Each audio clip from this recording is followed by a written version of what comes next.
Una ninyong gagawin guys kapag kalilinisin nyo ang inyong sahig na wood, laminated wood, kailangan muna bago kayo mag spray ay dapat ay inyo munang na-mop na maigi yung inyong sahig para hindi masyadong makapal ang alikabok. Pagkatapos nyo gamitan ng mop, saka nyo gagamitan ng ating pang cleaner, pantanggal ng mga duming nakadikit, at saka natin imamap, tapos ay ating ipo-floor polish. Okay? Okay guys, yung ating sahig ay sobrang dumi. Yung mga nakadikit na mga libag. Tapos yung ating kahoy ay para siyang laminated at madumi na. Natin yung dumi. Ngayon, gagamitan natin ng Bona product. Yan, hardwood floor cleaner. Okay. Walang amoy at safe na safe. Sprayan natin. Sprayan natin sa head. And gagamitan natin ng parang floor mop din. Tapos, ang likod na yan ay wait lang. Ayan.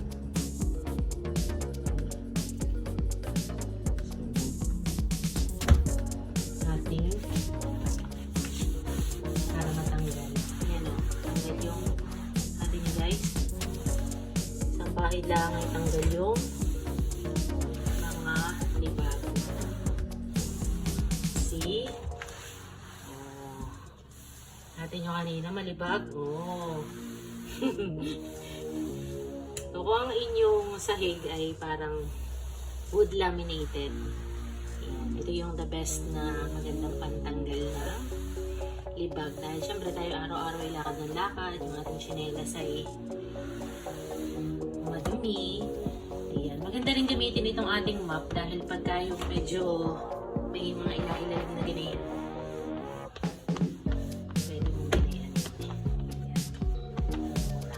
Mabilis. Nawala. Oh. Ayan. Ito. So, portion ang ginagawa ko para mas makita ko yung dumi. So, guys, kabuntab na. Bilis. Isa pa. Sprayan pa natin isa. Tanggal yung libag, guys. Tanggal. Naharap mo. Ayan yung madumi. Madumi. So, pinahid natin. Tara!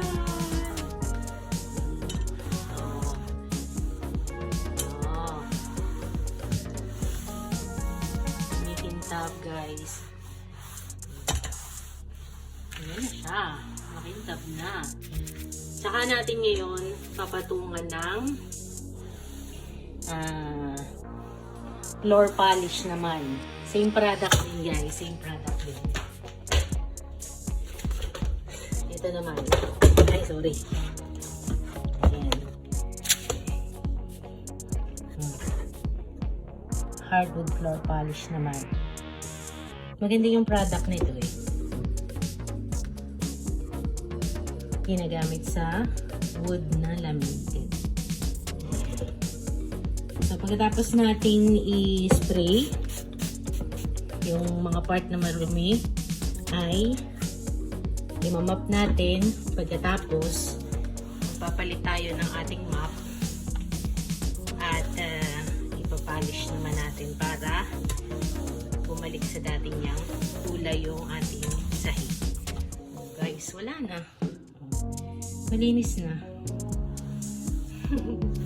Ayan, so hanggang sa matapos natin tong buong floor natin.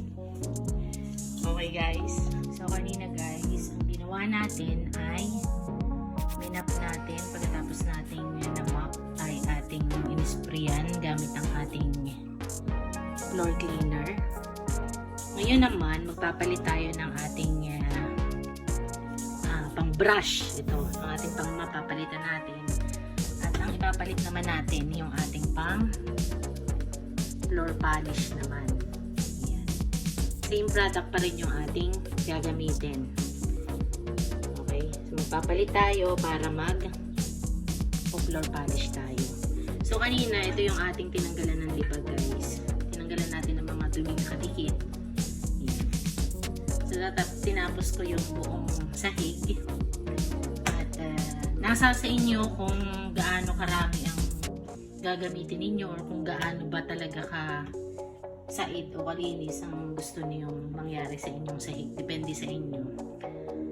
Okay? So, dahil araw-araw naman kahit pakunti-kunting linis, kung talagang sobrang dumi na yun, medyo matatagalan tayo maglinis. Okay? So, magpapalit tayo ng map at para mapolish natin yung ating sahig at nang bumalik sa kanyang makintab na kulay.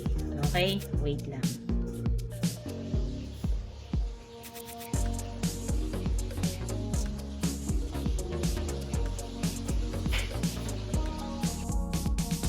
Okay, magpapalit tayo guys ng ating pang map. Napakadali niyang gamitin. Gawa na nakadikit laang. Ito naman ipapalit natin para magpapolish na tayo.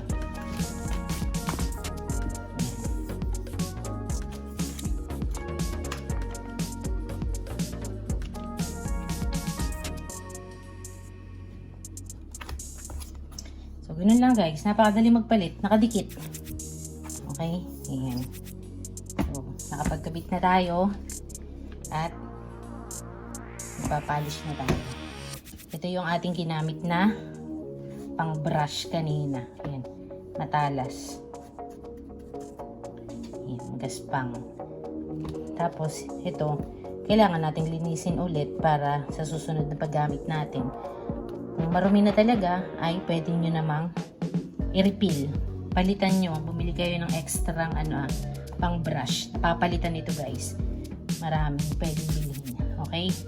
Ngayon, dahil tapos na tayo sa ating hardwood floor cleaner, gagamitan naman natin ng hardwood floor polish naman. Okay? Safe din ito guys. Wala ding amoy. Ayan. So, depende sa inyo. Ayan. Kung meron kayong lalagyan na pwede nyo rin gamitan pang spray, pwede naman. Pero kung gusto niyo ganito, pwede rin. Ayan. Ngayon, papolish naman natin guys. Gagamitin natin ito. Ayan. Para kumintab. Ayan. Ay, sorry.